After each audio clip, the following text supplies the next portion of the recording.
Okay, welcome. We are continuing our discussion of Descartes in this video.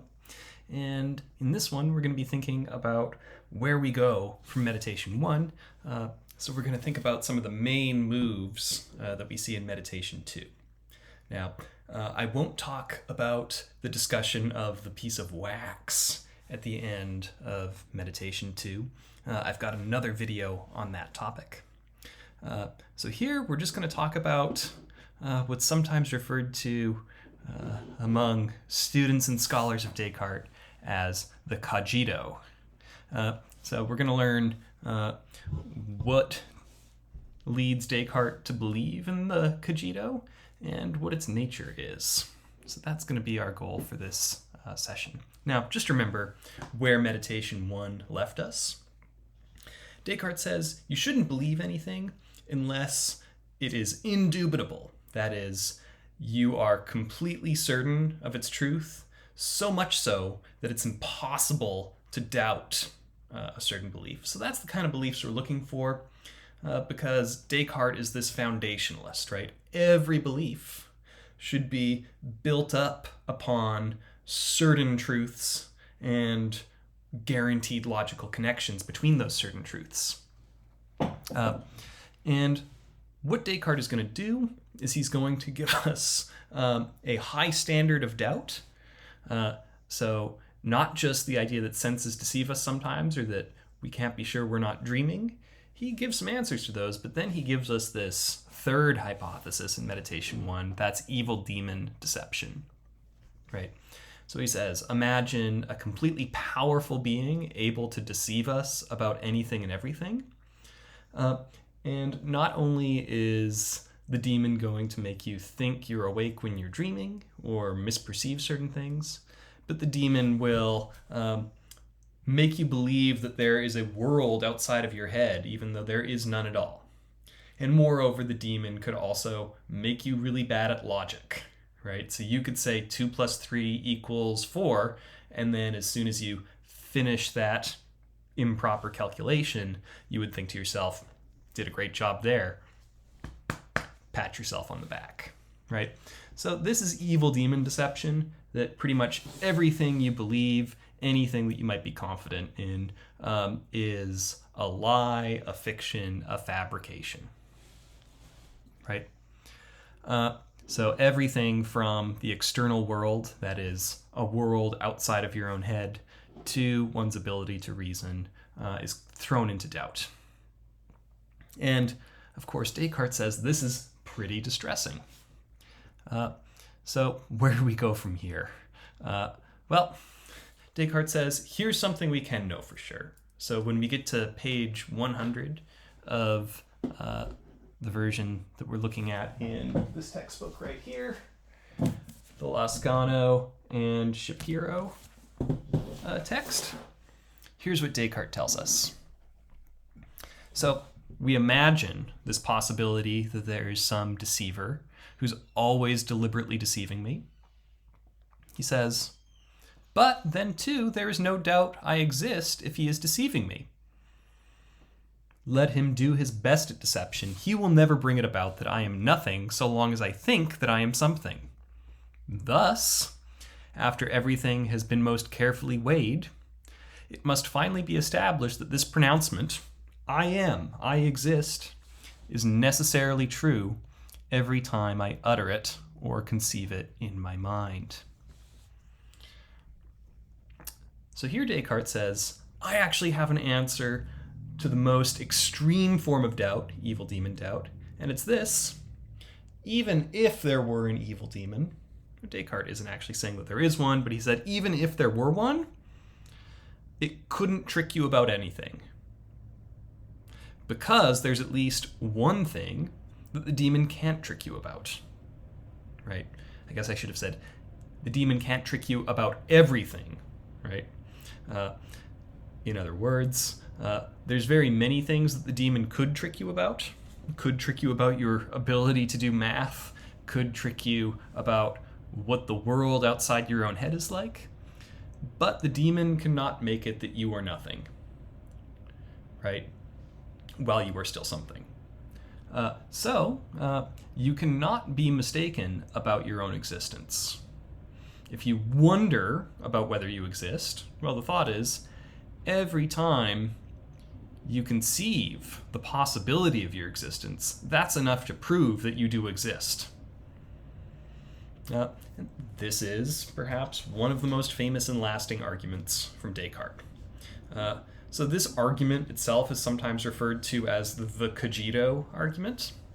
A little more lengthily, you might also hear this claim, cogito ergo sum, right? And if we translate that out of the Latin, it basically translates to I think, cogito, ergo, therefore, sum, I am, right?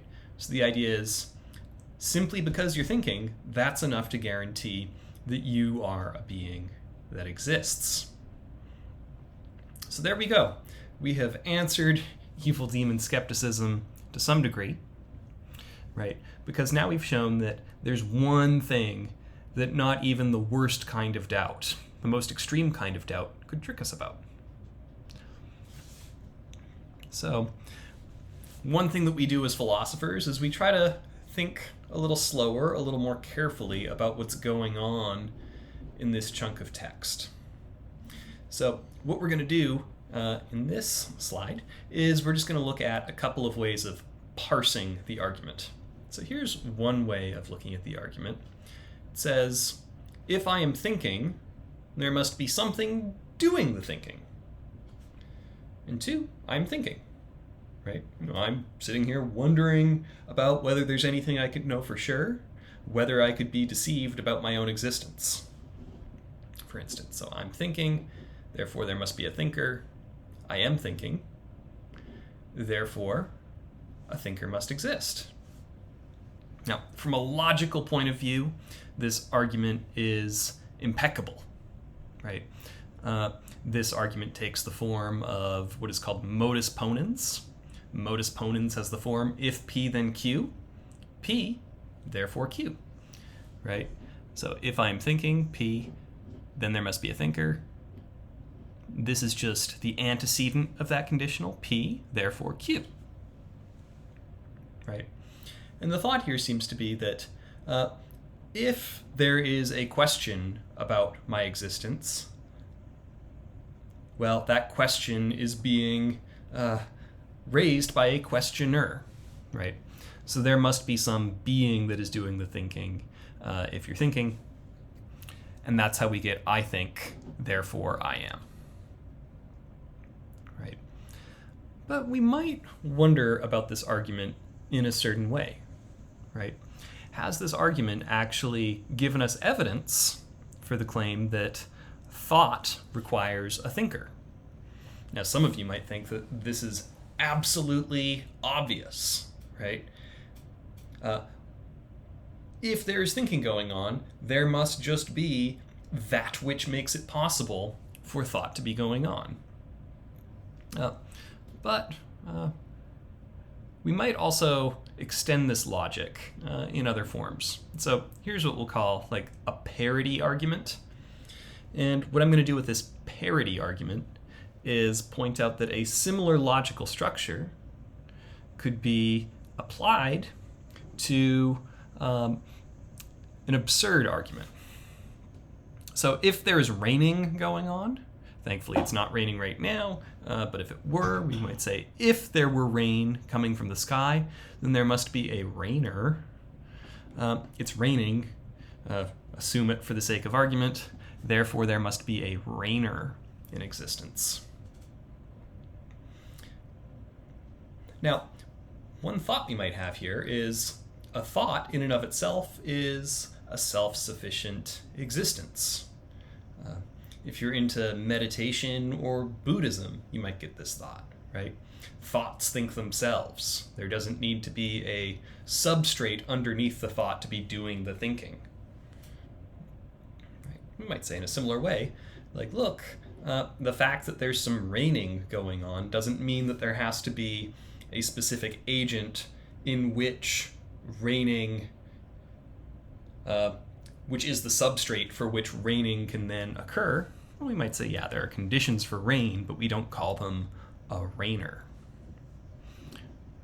So we might think that there might be something a little suspect in the argument, at least when we look at it in comparison with this parity argument.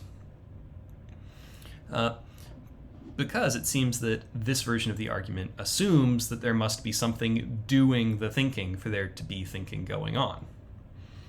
So one possible critique, then, of the cogito ergo sum argument is that we still are left with a question about whether thoughts need a thing to think them, or whether thoughts are maybe more like self-sufficient existent entities.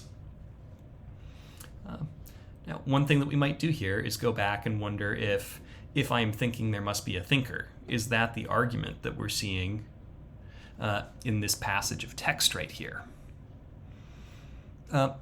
Now, one thing that I notice when I look at this text is we have a question that I exist if the demon is deceiving me. Now, when we philosophers look at arguments, one thing that we'll look for is like if-then claims. So what he's saying that like here is I exist if there's something deceiving me. Logically, we could also say if I am being deceived, then I must exist. Right? So we might bring that into an argument. So premise one, suppose that there is an evil demon deceiving you about something. He seems to make that claim. And then two, if the demon were deceiving you, you'd still be something, right? So we might say, look, if it were the case, then here are some of the things that would follow from that situation. Another thing that philosophers will sometimes do when they reconstruct arguments is they also bring out what we call suppressed premises. So we might think that these are claims that are implicitly made, or which we can sort of see in the logical structure of the argument even though they're not stated. So I'm going to say that there is a suppressed premise in this argument that says if the evil demon isn't deceiving you, you are something. That is, we go around in our day-to-day lives and we think to ourselves, do I exist? And the answer seems to be, duh, yeah. So Descartes seems to be capturing that assumption as well. So even though he doesn't say, I exist if there is no evil deceiver, I think that we can reasonably see that he's implying that with this passage. Either I'm deceived or I'm not. If I'm deceived, then I exist. If I'm not deceived, then I exist. So what we're doing here is what's sometimes called a disjunctive syllogism. I'm being deceived or I'm not. And then we can also notice that it has to be the case that I'm deceived or I'm not. And then we say, look, my existence follows from my being deceived, and my existence follows from being not deceived, right? So we can conclude from that, therefore you are something.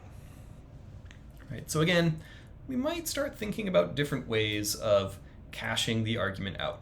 And these are certainly not the only two ways. So you, dear listener, might come up with some other interesting and intrepid ways to figure out what's going on with Descartes' claim here. So that's a challenge and a puzzle for you to figure out what's the best way of making sense of this argument that Descartes is making, that whether or not we're deceived, it's impossible to not exist. I'll make one more remark. He says, necessarily I exist. There's something a little strange about that claim insofar as it seems that I do not have necessary existence, like the number 2, or like God, if God exists, right? If God exists, then God has to exist, right? Theologians will tell you that God is a necessarily existent being. We might also say that the number 2 is a necessarily existent entity. There's no possible world in which the number 2 doesn't exist. But notice that I do not necessarily exist, right? Some other sperm could have won, or my parents could have just never met or never learned to get along, right? And on that basis, we would say, well, I don't necessarily exist in the sense of it being the case in every possible world that I'm going to exist.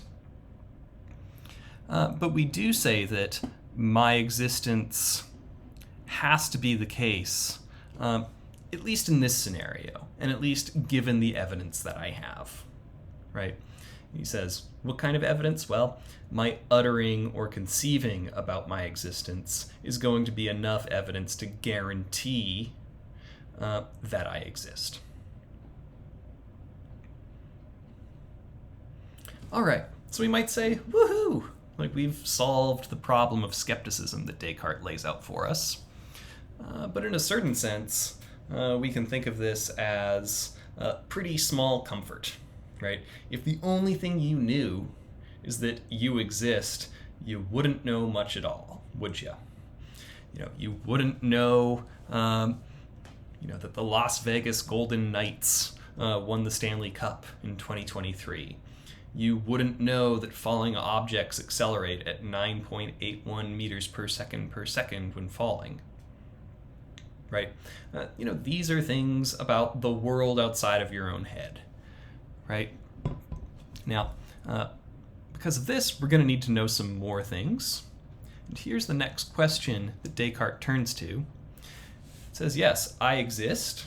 But then he's going to ask, what kind of being am I? He says, what did I believe before? Because naturally, I thought I was a human being. But what is a human being? He asks, shall I say a rational animal? No. For then, I would have to ask what an animal is and what rational means. And when we're dealing with Descartes' method of skepticism, we actually don't, at the moment, know what rational and animal mean. He says, and thus from a single question, I'd fall into several greater difficulties. I'll flag here that Descartes is taking a jab that some people might miss against what we would call the scholastic or Aristotelian-inspired or Thomistic, influenced by St. Thomas Aquinas, against this kind of view, that to be a human being is to be a mixture of a certain kind of matter with a certain kind of form, that you are, a human being parts arranged human being-wise. That's the hylomorphism of scholasticism. But further, this also important Aristotelian view that we encountered on my little primer on early modern philosophy's precursors, that says to be a human being is to have all three kinds of soul, or at least a soul that meets three criteria. Remember, your soul is just the life within a body for Aristotelians, and your soul performs the functions of getting you nutrition, for animals, also locomotion, and for human beings, especially, not just locomotion, but also the use of reason, right? But again, Descartes is saying here, look, this answer is not very impressive to me because the notion of being an animal or being rational, these concepts are obscure to me at the moment. Now, here's another possible view. Get away from the Aristotelian stuff. We might say, you are your body. You are this magical, fancy machine that does all these things, like goes jogging and plays musical instruments and thinks about what movie to go see next weekend, right? So this other possible view is that you are your body.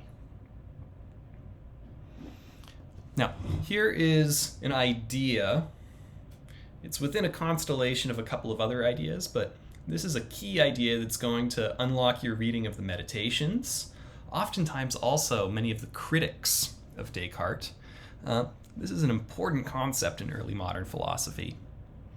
He says, well, we actually do have a good sense. Unlike rationality or animality, we actually do have a good idea of what it means to be a material thing, or what it is to be a body. Not just like an animal body, but we might say that this watch is a body, right? Bodies in motion, like when we talk about physics, right? So here's the idea for Descartes, and which other early modern philosophers will spend a lot of time talking about. To be a body is essentially to be extended, and extended things take up space, right? So to be extended is to have like length and width and depth, right? To be a 3D thing that is in physical space. Here's a quote. This is on page 101 of our edition. It says, "By body, I understand everything that is appropriately bound together in a certain form and confined to a place." So bodies are things in space, right? So it fills a certain space in such a way as to exclude from that space every other body. So for instance, to take this watch, when I move this watch through space between me and my computer, well, I'm actually like pushing air out of the space that it enters into. And then actually when I vacate that space, air is going to fill those gaps again, right? So we're going to say that body is stuff that has a location within space, and it also takes up space that other things were, like bodies will not share space with one another on this picture, right? When you put your hand into an empty jar, then air will be pushed out from the space where your hand has entered in, right? So you've got this idea. Could we think of ourselves as body, right? Just material things, kind of like a fancy machine, as I was alluding to earlier. Well, Descartes is going to deny this. So this second part of Meditation 2, sometimes this argument gets referred to not as cogito ergo sum, but sum re cogitan. Now, this is, again, Latin, rough translation. I am no Latin expert. But whereas cogito ergo sum is I think, therefore I am. Sum res cogitans, I am. Just like the sum at the end of cogito ergo sum. I am a being, the kind of thing, or basically constituted in. I am constituted in thinking, cogitan, right? To cogitate, right? So my being is essentially cogitative. My being is essentially thinking. So here's another argument that we'll find in Descartes. He says, "Here I make my discovery. Thought exists. It alone cannot be separated from me. I am, I exist. This is certain, but for how long?" And Descartes says, "For as long as I am thinking. For perhaps it could also come to pass that if I were to cease thinking, then I would utterly cease to exist. At this time, I admit nothing that is not necessarily true. I am therefore precisely nothing but a thinking thing. That is, a mind or intellect or understanding or reason, words of whose meanings I was previously ignorant. Yet I am a true thing, and I am truly existing. And what kind of thing? I have already said it, a thinking thing. So, am I ultimately constituted in materiality? Well, actually, no, right? Because Descartes is going to point out, we understand material things through our sense organs, right? I come to understand the nature of this watch, like that it's still ticking, by listening to it or by looking at it. But when we came to know that we exist, and that it's impossible given the evidence that we have that we exist, we've done that without appealing to our senses, right? All we've done is we've thought about it and realized that thinking itself, not any experience of the material world, has given us access to the fact that we exist. So he's going to say, look, all I need to know about my own existence is thinking. And he's also going to say, as soon as I stop thinking, I would stop existing. Now, some people find this strange. What about if you go into a coma or if you're completely anesthetized? Now, this leads to a puzzle for Descartes. What do we say about the existence of unconscious people? Now, one way that Descartes could go is he could claim that actually people who are apparently unconscious are actually conscious. Or he could say, if you went into a truly dreamless sleep, if you went into a state where you were completely imperceptive of the material world and where there's nothing going on in your head, then you would no longer be a thinking thing, and because you're a thinking thing, you'd stop existing. So for Descartes, thought is both necessary, it's like something that is a precondition for your existence. Thought is also sufficient for your existence. All you need for existing is to think. So another way to put this is that thought, thinking, is an essential property of myself. Whenever you think, that's going to be something that always comes along with your existing, and it's the only thing you need, right? If you've got thinking, then that's enough to be sure you exist. So Descartes is going to say, what kind of thing am I? He's going to say, I'm not a thing that takes up space. I'm not the kind of thing that is an animal, right? He's going to say, I am thought. What then am I? I am a thing that thinks. What is that? A thing that, and now we have examples of ways of thinking, doubts, understands, affirms, denies, wills, refuses, and that also imagines and senses. So to be a thinking thing is to have things going on in your mental life by doing things like thinking, doubting, understanding, but also imagining and sensing. Now, note that in this context for Descartes, sensing is only thinking, right? So in this sense, like you're sensing even when you're having a dream. It's a pure mental event. Now, we can contrast this with the Aristotelian view, right? For the Aristotelian, to sense is to have the forms of other material things impact your sense organs and get the forms of those material things into your sense organs. That's where you get information from. Information. It's getting the form from one place to another. But for the Aristotelian, sensing is dependent upon having a body with sense organs.